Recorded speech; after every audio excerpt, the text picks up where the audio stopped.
Ladies and gentlemen of the jury, we are here today to discuss the case of State v. Peter on the charge of assault while hunting. To begin, I'd like to go over what constitutes assault while hunting. Number 1, a person must have caused the assault.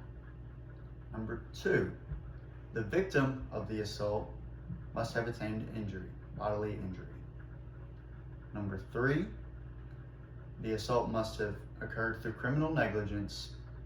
And number 4, the assault must have happened while in the pursuit of wild game.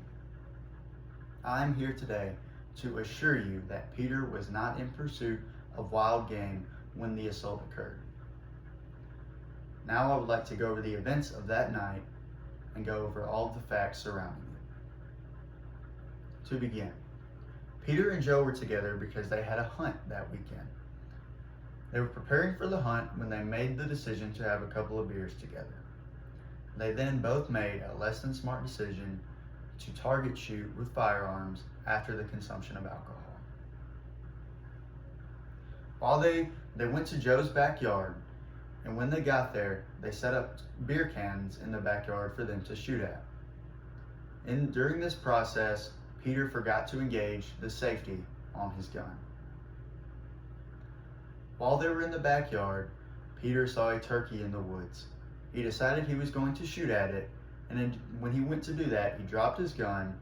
When the gun hit the ground, it fired, and it hit Joe in the arm.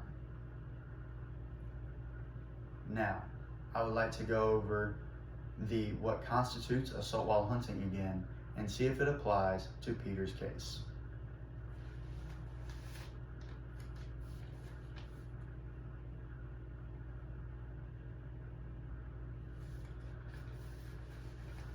First, a person must cause the assault.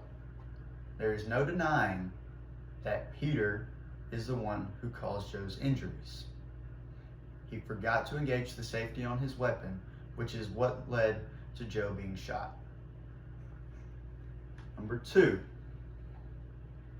the victim must be caused bodily injury through what happened. Joe was shot in the arm in this situation. I also believe there's no denying that he obtained injury from that. Third, the assault must be attained through criminal negligence.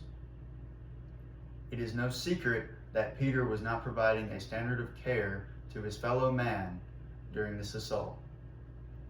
He shouldn't have been operating a firearm after the consumption of alcohol, and he 100% should not have forgot to engage the safety on his gun when he wasn't using it. There's no denying that these 3 things are applicable to Peter's case.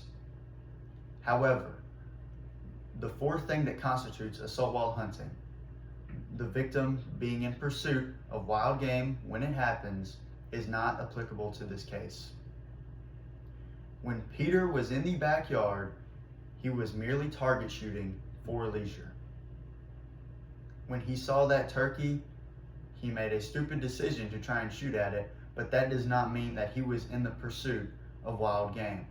He did not go to Joe's house, nor Joe's backyard specifically, with the intention of killing a wild game animal that day. I do believe that there is no other way this can be interpreted. When Peter went to go target shoot, he was merely doing it for his own pleasure, not to kill an animal.